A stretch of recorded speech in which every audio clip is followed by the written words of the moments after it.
Bem, pessoal, nós estamos com um problema na internet, então nós estamos gravando e vamos postar e queremos fazer nossa parte de oração que nós estávamos preparando para fazer. Estávamos cantando uma canção na hora e a internet não nos ajudou muito. Nós tentamos de várias formas voltar, mas ela voltou aqui para nós muito lenta, então não é capaz de fazer a transmissão. Mas mesmo assim, nós queremos fazer nesse momento.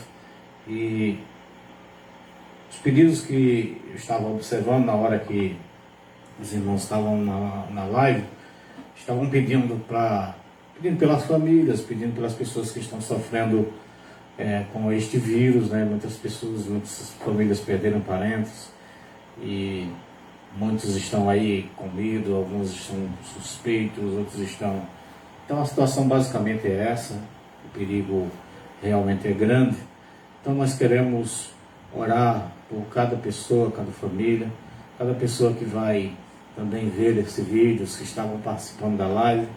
Então nós queremos rogar ao Senhor que abençoe segundo a necessidade do seu coração e aquilo que você tem apresentado diante de Deus, o Senhor Todo-Poderoso.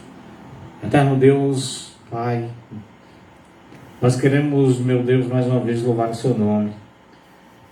E Eterno, nós queremos dizer que nós confiamos no seu agir, na sua providência, no seu governo. Que todas as coisas, meu Deus, meu Senhor, são sustentadas pelo Senhor, e inclusive nossa vida. E nós dependemos totalmente do Senhor, e nós queremos, Senhor, andar pela direção do Senhor, para que não andemos no governo da nossa própria vida, para que não venhamos andar pelas nossas decisões que são falhas. Nós queremos, meu Deus, ser guiados pelo Senhor, através da sua palavra.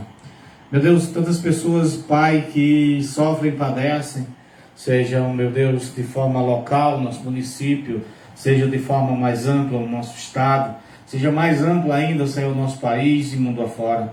Tantas pessoas, meu Deus, que necessitam desta palavra, de conhecer, de ver, Senhor, Pai, este Evangelho, Deus, de esclarecer-lhes acerca do caminho, da verdade da vida que é Jesus Cristo. Eu quero, Senhor, rogar pelas famílias que estão, meu Deus, sofrendo, padecendo, com pânico, com medo, os que estão enfrentando, Senhor, o problema, a enfermidade, o vírus, os que perderam seus entes queridos, que possam serem confortados, meu Senhor. Quero rogar que o Senhor ajude, que em todo esse acontecimento, Pai, haja despertamento espiritual, avivamento, que haja, Senhor, um mover e um retorno às Escrituras, voltar aos princípios, às verdades ali estabelecidas, Pai. Que esse modismo, Pai, que essa mistura ou que esse agregar do secularismo, Senhor, tentando formar um evangelho, Senhor, mais atrativo, menos, Senhor, duro, menos aquilo que não causa conforto, meu Senhor, um evangelho onde não somos confrontados, Senhor, que isso seja retirado e que, Deus, nesse momento, os corações sejam quebrantados e haja, Senhor, volta àquele que é o nosso Pai, aos braços do Todo-Poderoso. Assim, meu Deus, abençoe aqueles que estão padecendo de outras enfermidades, aqueles que estão, meu Deus, com seus lares quase sucumbindo, Deus, por um fio em ruínas, ó Pai. Restaure, meu Senhor, ó Deus, entronize sua palavra em cada coração, tire, Senhor, a cegueira espiritual e, meu Deus, venha, Senhor, raiar a luz da verdade em cada coração. Senhor, meu Deus, nós, em nome de Jesus, queremos rogar a sua bênção sobre todos e que se faça a sua vontade na vida de todos e que o Senhor seja, meu Deus, entronizado, engrandecido e adorado na vida de cada pessoa que está, Senhor, nos ouvindo, nos vendo nesse momento. É nossa oração, Pai, em nome de Jesus, meu Deus, em nome de Jesus. E também foi no pedido, feito no início da live, O nosso irmão Fábio apresentou um amigo dele que está padecendo de uma enfermidade, e também, né, nós apresentamos para que o Senhor o alcance com a sua misericórdia, faça a vontade do Senhor, que a nossa é que Ele cubra, que Ele levante dessa situação difícil que se encontra e possa realmente ter a bênção de Deus sobre a vida dele, em nome de Jesus. Já que nós fizemos a parte do louvor na live, eu gostaria de compartilhar com vocês. Nós fizemos algumas anotações aqui para até que a gente possa ser um pouco mais dinâmico, mais rápido, para naquilo que nós queremos falar, venha todos vocês ter uma compreensão. Eu tenho um desejo no meu coração de falar de um livro maravilhoso, um livro da Bíblia, e na sua completude dos temas que ele aborda e traz, eu quero falar com vocês, e nas oportunidades que nós teremos aqui, seja em vídeo, seja gravando ao vivo, nós queremos prosseguir, continuar falando. Hoje nós queremos falar sobre a boa notícia, o Evangelho, a boa notícia. E eu gostaria de ler inicialmente no livro de Romanos, do capítulo 1, do versículo 1 ao versículo 17. Se você quiser, pode abrir a sua Bíblia e acompanhar a leitura conosco. Nos diz assim: Paulo, servo de Jesus Cristo, chamado para ser apóstolo, separado para o Evangelho de Deus, o qual foi por Deus outrora prometido por intermédio dos seus profetas nas Sagradas Escrituras, com respeito a seu Filho, o qual, segundo a carne, veio em descendência de Davi, e foi designado Filho de Deus com poder, segundo o Espírito de santidade, pela ressurreição dos mortos, a saber, Jesus Cristo, nosso Senhor, por intermédio de quem viemos a receber a graça e apostolado por amor de seu nome, para a obediência por fé entre todos os gentios, de cujo número sois também vós, chamados para seres de Jesus Cristo. A todos os amados de Deus que estáis em Roma, chamados para seres santos, graça a vós outros e pais da parte de Deus, nosso Pai, e do Senhor Jesus Cristo. Primeiramente vos dou graças a meu Deus, mediante Jesus Cristo, no tocante a todos vós, porque em todo o mundo é proclamada a vossa fé. Porque Deus, a quem sirvo, em meu espírito, no Evangelho de seu Filho, e minha testemunha, como intensamente faço menção de vós, incessantemente, em todas as minhas orações, suplicando que, em algum tempo, pela vontade de Deus, me ofereça boa ocasião de visitá-los, porque muito desejo ver-vos, a fim de repartir convosco algum dom espiritual, para que sejais confirmados. Isto é, para que em vossa companhia, reciprocamente, nos confortemos por intermédio da fé mútua, vossa e minha. Porque não quero, irmãos, que ignoreis que muitas vezes me propus ir ter convosco, no que tenho sido até agora impedido, para conseguir igualmente entre vós algum fruto, como também entre outros irmãos gentios, pois sou devedor tanto a gregos como a bárbaros, tanto a sábios como a ignorantes. Por isso, quanto está em mim, estou pronto a anunciar o Evangelho, também a vós outros em Roma. Pois não me envergonho do Evangelho, porque é o poder de Deus para a salvação de todo aquele que lhe crê, primeiro do judeu e também do grego, visto que a justiça de Deus se revela no Evangelho de fé em fé, como está escrito: o justo viverá pela fé. A boa notícia é o Evangelho. Irmãos, essa carta de Paulo aos Romanos, ela traz a boa notícia. Posteriormente, alguns versículos posteriores, nós vamos ver Paulo falando da má notícia. Mas inicialmente ele aborda, ele introduz o assunto, falando dessa boa notícia. Que a boa notícia é que Deus tem o remédio para o pecado. O homem pecador pode ser perdoado. E a libertação da ira de Deus, da escravidão de Satanás, da condenação, da escravidão do pecado, para uma nova vida com Deus. É essa boa notícia que Paulo vai narrar nesse trecho inicial aqui no livro de Romanos. Ele traz a boa notícia.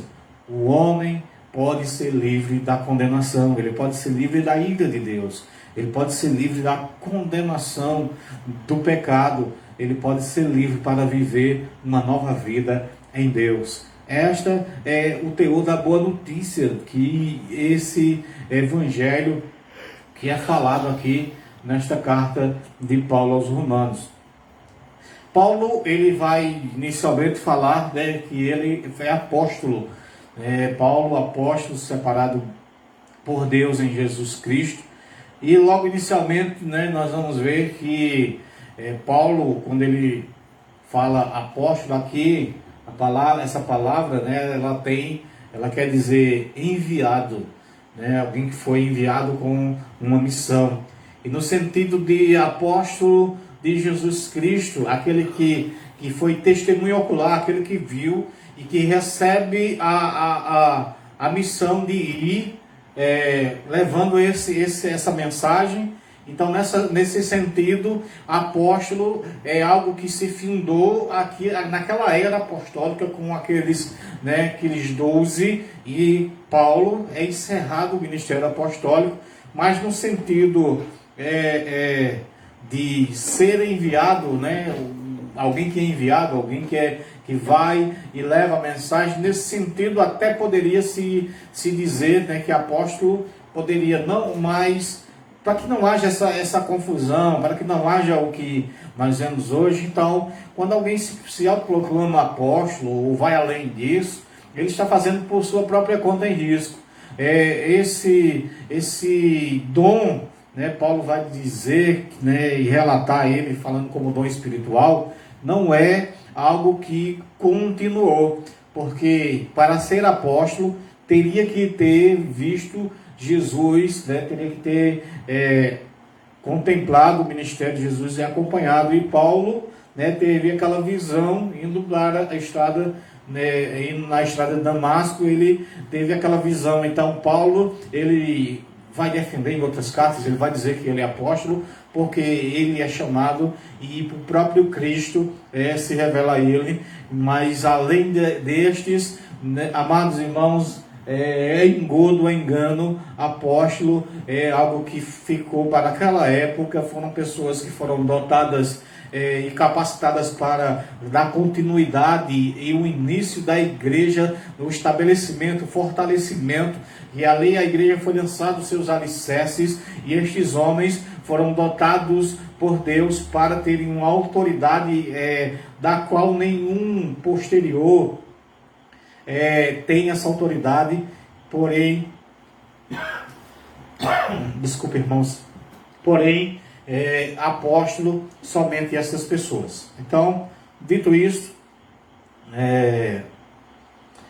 Paulo, ele também se diz servo, porque a palavra que Paulo vai usar, a palavra servo, que também é muito usada no Novo Testamento, é a palavra doulos.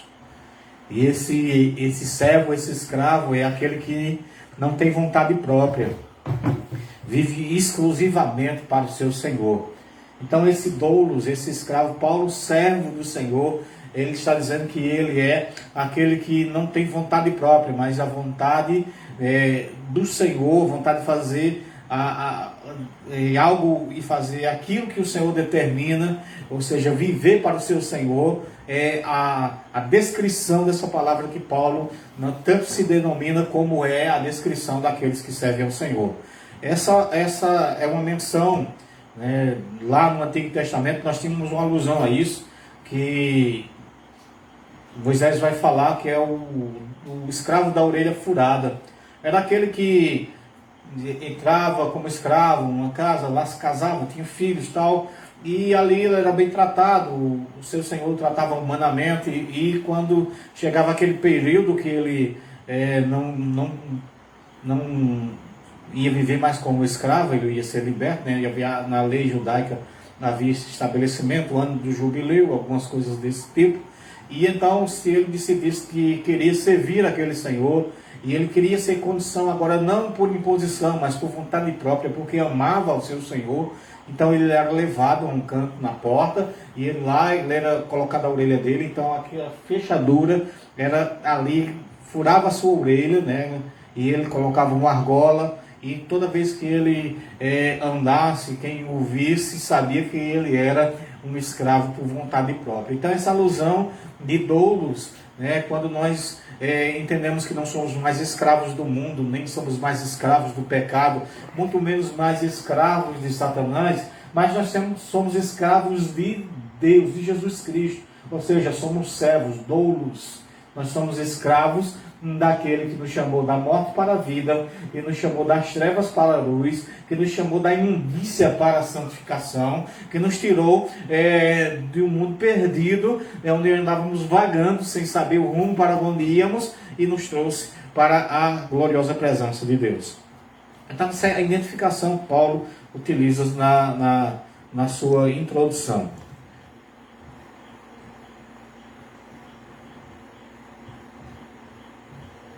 Bem, irmãos, então é o seguinte, a igreja de Roma, só um dado para a gente, já que estamos falando da igreja de Roma, tem alguns dados de informação. Ela foi fundada provavelmente por forasteiros que estavam ali na festa de Pentecostes, né, e que participaram daquela manifestação, ouviram. E provavelmente essas pessoas que ouviram a mensagem de Pedro e que se converteram, foram batizados, esses irmãos retornando a Roma, fundaram essa igreja, né? Essa não é uma certeza, então, por isso nós usamos provavelmente, mas muitos acreditam que vão por essa linha, tá certo? Paulo escreve essa carta no ano 58 depois de Cristo, na cidade de Coríntio. E ele, resumindo aqui, só para ser breve e rápido, né, quem são os crentes de Roma? Definindo aqui por alguns versículos, eu separei os versículos e coloquei só os temas para a gente ser orientados. Ele diz assim, os crentes de Roma, eles são chamados para serem de Jesus, Romanos 1,8. Eles são amados de Deus, versículo Romanos 1,7. Eles são chamados para a santificação, Romanos 1,7. Eles são os receptores da graça e a paz de Deus, Romanos 1,7. Eles são a igreja de Deus em Roma, versículo 1, capítulo 1, versículo 8. E são os consoladores espirituais, Romanos 1,12. Então, estas pessoas que acompanham os cristãos lá em Roma, né, que Paulo faz esse início. Qual a boa notícia, então, que Paulo vai relatar? Aqui no versículo 1 e 1, Paulo diz que é o Evangelho de Deus. Essa é a boa notícia. O Evangelho de Deus é a boa notícia.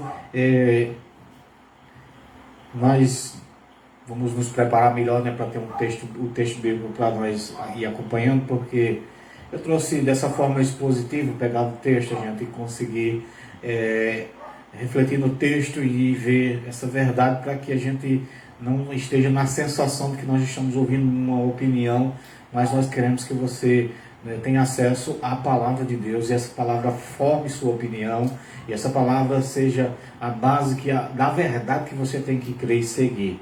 Então, esse evangelho, né, no versículo 1, ele vai dizer, esse é o evangelho de Deus, o evangelho que ele anuncia, que ele fala das boas notícias para o povo perdido. No versículo 2, esse evangelho de Deus é o evangelho que não é novo, é um evangelho prometido. Desde o Antigo Testamento, desde a queda do homem, Deus promete que haverá a boa notícia, que haverá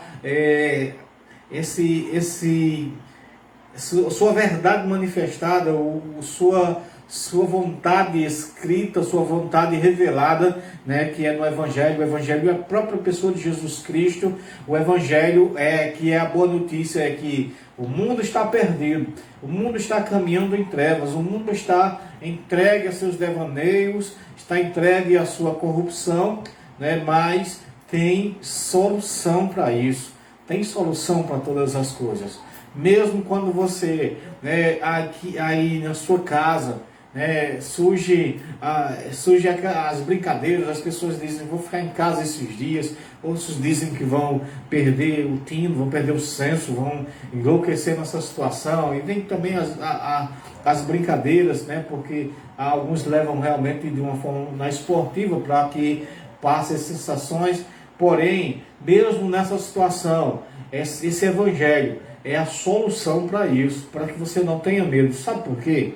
Nós falamos na live de domingo que a única coisa que a morte pode nos fazer, né, numa frase que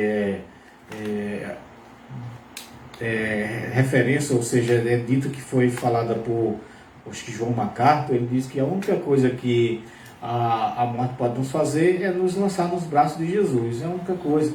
Então nós temos essa certeza por causa deste evangelho. Esse evangelho é a boa notícia de que não estamos mais perdidos, não estamos caminhando para um lugar de perdição, mas estamos caminhando para os braços de Jesus Cristo, começando nesta terra. Este evangelho, esta boa notícia, é que o seu filho, né, veio ao mundo, seu filho é a solução para o mundo, seu filho encarnou-se, fez homem. Essas referências nós vimos que o evangelho é prometido no versículo 2, e versículos de 3 a 5 e o 9, justamente que nós fizemos a leitura, ele vai dizer exatamente isso. Esta boa notícia também é para todos os povos e nações. Versículo 5, né, é interessante porque os judeus pensavam que a mensagem era única e exclusivamente, que o Messias estava única e exclusivamente para a nação de Israel. E Jesus vai mostrar que isso não é, né, quebra esse paradigma, e ainda que ficou, né, nos discípulos apóstolos os resquícios dessa ultranacionalidade dos judeus, dessa questão voltada apenas para... Mas o próprio Paulo, que está escrevendo aqui aos gentios, que está escrevendo às pessoas que não eram judeus, né, pessoas que não tinham a condição de ter vivido o judaísmo, e justamente ele está dizendo que não só para os judeus, mas todas as nações. É por isso que João vai dizer que Deus amou o mundo de tal maneira que deu seu Filho unigênito para que todo aquele que nele crê não pereça, mas tenha a vida eterna. Esse mundo, né, que é na palavra lá, ele não está falando que é o mundo inteiro na sua totalidade. Ele está dizendo que é pessoas de todas as nações e não apenas a nação de Israel que Deus amou. Deus amou as pessoas do mundo inteiro. E também no versículo 16, essa boa notícia é que esse evangelho é o evangelho poderoso do Senhor. Então, para finalizar, e nós não sermos muito cansativos, e trazendo, você vai perceber que essa mensagem, a carta de Romanos, ela vai nos trazer verdades muito profundas e situações conflitantes para o coração humano. Você vai ouvir verdades que talvez você não esteja nem muito preparado para ouvir, mas a nossa oração e o nosso desejo é que você seja ricamente abençoado pela palavra de Deus. O tema dessa boa notícia que ele vai finalizar nos versículos 16 e 17 é o seguinte: o Evangelho ele vai destacar, nesses versículos e nesse trecho por três palavras importantes, que é justiça, salvação e fé. É esse teor da boa notícia. Essa boa notícia veio trazer a justiça de Deus. A justiça de Deus é diferente da justiça humana. A nossa justiça ela é baseada em valores, em questões emocionais, em questões ligadas ao que nós temos interesses ou não. Ela é voltada também para a nossa forma do eu, o egoísmo. E a justiça de Deus ela é diferente. A justiça de Deus ela vem trazer o que é a verdade de Deus, é aquilo que Deus tem para o ser humano viver e ser.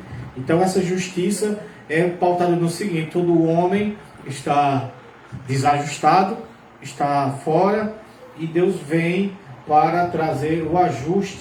E essa justiça ela vem na pessoa de Jesus Cristo, porque o homem não tinha condição alguma, e nessa justiça é imputada a todo aquele que crê, e essa justiça faz com que não haja mais perdição para aqueles que em Cristo encontram essa boa notícia.